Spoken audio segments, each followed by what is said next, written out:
ఆశీర్వాదాలన్నీ నావే. ప్రేమించతగని వారిని ప్రేమించుట. ఏ మానవుడును దేవుని ఎప్పుడునూ చూచి ఉండలేదు. మనం ఒకరినొకడు ప్రేమించిన ఎడల దేవుడు మన యందు నిలిచి ఉండును. ఆయన ప్రేమ మన యందు సంపూర్ణమగును. 1 యోహాను 4:12. దేవుడు నాలో నివసిస్తాడు. నిత్యత్వంలో నివాసం చేసే దేవుడు మరియు ఆకాశములలో నిండి ఉన్న దేవుడు ప్రతి విశ్వాసలో నివసిస్తాడు అనే విషయాన్ని పూర్తిగా గ్రహించడం కష్టమే. అయినప్పటికీ మనలో ఉన్న దేవుని సన్నిధి మన ప్రతి ఆలోచన, ప్రతి పనిపై లోతైన ప్రభావాన్ని చూపాలి. మనలో ఉండే దేవుని సన్నిధి ఇతర విశ్వాసులను మనం ప్రేమించడం మీద ఆధారపడి ఉంటుందా? మనం ఇతర విశ్వాసులను ప్రేమించడం ఆపివేస్తే దేవుడు మన నుండి వెళ్ళిపోతాడా?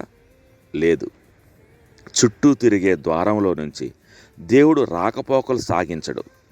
పాపం చేసినప్పుడు మనల్ని విడిచిపెట్టడం, మన పాపాన్ని ఒప్పుకున్నప్పుడు తిరిగి రావడం అనేది ఉండదు. బహుశా మనం ఈ విధంగా చెప్పవచ్చు: మనం ఒకరినొకరు పవిత్రమైన హృదయంతో ప్రేమించినప్పుడు ఆయన పరిపూర్ణ సన్నిధి తెలియబడుతుంది. ఒకవేళ మనం పాపం చేసి మన ప్రేమను ద్వేషంగా మారిస్తే యోహాను రాసినట్లుగా దేవుని సన్నిధి మన శరీరంలోని అంతరంగ భాగాల్లోనికి పోతుంది. మన సహోదరుని ప్రేమించుటలో విఫలమైతే అది ఒక పెద్ద గోడను నిర్మిస్తుంది.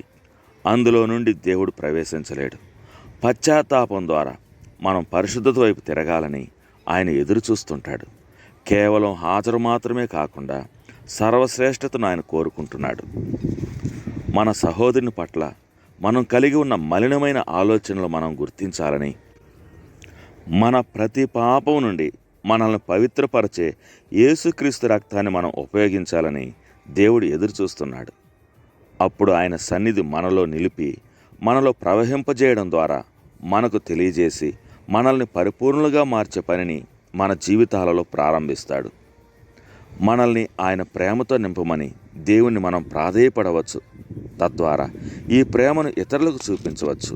అయితే తన పనులన్నిటికీ కేంద్రంగా ఉండబోయే పవిత్రమైన ఇంటిని మన హృదయంలో మనం ఆయన కొరకు అర్పించాలని ఆయన కోరుతున్నాడు. మన ఇల్లు పరిశుభ్రంగా ఉంచి దేవుని కొరకు సిద్ధపరిస్తే దేవుడు మన ప్రతి ఆలోచనలను, ప్రతి భావాలను మరియు ప్రతి నిర్ణయాన్ని ఆయన ప్రేమ చేత ముంచివేస్తాడు. అప్పుడు దేవుని ప్రేమ మన నుండి ప్రవహించి దేవుని కుటుంబంలోని ప్రతి ఒక్కరికి విశదపరచబడుతుంది. ఎవరైతే మనకు అత్యంత సమీపంగా ఉంటారో కొన్నిసార్లు అటువంటి వారిని ప్రేమించడం చాలా కష్టం అనిపిస్తుంది. ఎక్కడో దూరంగా సముద్రాల ఆవల ఉన్న వారిని ప్రేమించడం గురించి మనకు ఎటువంటి సమస్య ఉండదు. అయితే ఎవరినైతే రోజు కలుస్తామో, తమ వింత పోకడల ద్వారా మనల్ని బాధ పెట్టేవారు లేక మనల్ని విమర్శించేవారు, ఇటువంటి వారు మనకు త్వరగా కోపం తెప్పిస్తుంటారు. దేవుడు మన ఇంటిని ఆయన ప్రేమతో నింపి ప్రవహింపజేసినందువలన మన ద్వారా ఇతరులకు ప్రేమ ప్రవహిస్తుందా లేదా అనే పరీక్ష ఇటువంటి వారి విషయంలో మనం ఎదుర్కొంటుంటాం. ఈ విధంగా వారు మన ప్రవర్తనలో, మన మాటలలో, పనులలో మరియు మన ప్రేమలో దేవుణ్ణి చూడగలరు. తండ్రి, నీవు నాలో స్థిరంగా ఉన్నావు. నీకు నేను ఎల్లప్పుడూ పరిశుభ్రమైన ఇంటిని నాలో ఇవ్వలేదని ఒప్పుకుంటున్నాను. నాలోని శూన్యాన్ని ఒప్పుకొని నీ సంపూర్ణతను కోరుకుంటున్నాను.